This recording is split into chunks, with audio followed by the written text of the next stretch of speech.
पहा सुखी जीवनाचा मंत्र। मला आपल्याला एक महत्त्वाचा ओके, प्रश्न हरकत विचारायचा आहे हां. तो म्हणजे की बऱ्याच जणांना ओबेसिटी किंवा हां. लठ्ठपणा असतो हां, आणि राईट. त्यामुळे जर कमजोरी आली असेल नक्कीच. तर त्यावर आपण काय उपाय करू शकतो? तर म्हणजे आपल्या ह्या टॉपिकच्या अनुषंगाने तुम्ही इतका छान विषय घेतलाय की एकाने विचारलं होतं का पफी वजाना काय हो, असतं आणि ओबेसिटीचा काय संबंध आणि यामुळे कमजोरी येते का? कमजोरी सांगूया आपण। नक्कीच. मित्रांनो, या मंचावर जे आपण डिस्कशन करतो हे तुम्हाला याची शास्त्रोक्त माहिती कुठेही मिळणार नाही। ह्या 35 वर्षाच्या अनुभवामध्ये ज्या समाजामधनं येणाऱ्या अडचणी आहेत, जे प्रॉब्लेम आहेत आणि त्या मी सॉल्व्ह करत आलो आहोत, त्यातनं या गोष्टी समोर आलेल्या आहेत। डायबिटीस, ओबेसिटी आणि हायपरटेन्शन हे ट्रायड आहे। हे असं त्रिकूट आहे की 40% समाजाला त्यांनी पकडलेलं आहे। कारण हे एकटं येत नाही हो। डायबिटीस झाला की बीपी झालं की ओबेसिटी। काय होतं या ओबेसिटीनी? दोघांच्याबद्दल सांगतोय, मेल आणि फिमेल। ओबेसिटी वाढल्यामुळं हार्मोनल इम्बॅलन्स होतं। हार्मोनल इम्बॅलन्स झाल्यानंतर आपोआपच काय होतं, मेलमध्ये टेस्टोस्टेरॉनच्या मात्रा कमी व्हायला लागतात, मग मेल दिसायला लागतो फिमेलसारखा।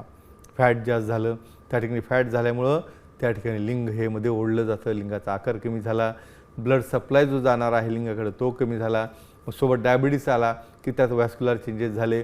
मग आणखी यामध्ये महत्त्वाची गोष्ट सांगतो की अशा प्रकारच्या ओबेसिटीमुळं बऱ्याचदा निगेटिव्ह कॉम्प्लेक्स तयार होतो त्या मेलला किंवा फिमेलला की मी कसा दिसत असेल किंवा मी कशी दिसत असेल।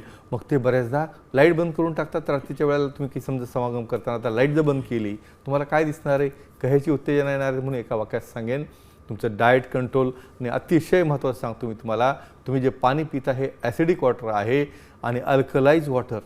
एक स्पेशल डिव्हायसेस असतात कॅंगन म्हणून, ज्यामध्ये की तुम्हाला 7 pH आहे, त्याचबरोबर तुम्हाला वेगवेगळ्या 8.5 pH आहे, 9 आहे, 9.5 pH आहे आणि 11.5 pH त्यात इम्युनिफिकेशनचं काम करतं आणि बॉडीतलं विसरल म्हणजे आतल्या बाजूला म्हणजे पोटाच्या आतमध्ये देखील फॅट असतं ते त्याला डिझॉल्व करतं, मायक्रोग्लोब्युल्स त्याला कन्वर्ट करतं, इन्शुलिनच्या मात्रा कमी करतं, डायबिटीस कमी करतं, बीपी कमी करतं। म्हणून एका वाक्यात सांगेन, मेडिसिन आणि औषधं ही सपोर्टिंग सिस्टीम असते आणि तुमचं पाणी, अल्कलाइज वॉटर, एक्झरसाइज, योगा आणि बॅलन्स डाएट हे तुम्हाला शेवटपर्यंत 100 वर्ष फिट ठेवू शकतं। म्हणून नक्कीच या ओबेसिटीवर उपचार घेता येतो। तज्ज्ञांना भेटा, सेक्सॉलॉजी, युरॉलॉजी भेटा आणि जरी कमजोरी आली त्यावर ट्रीटमेंट आहे, रिझल्ट देखील खूप छान आहे।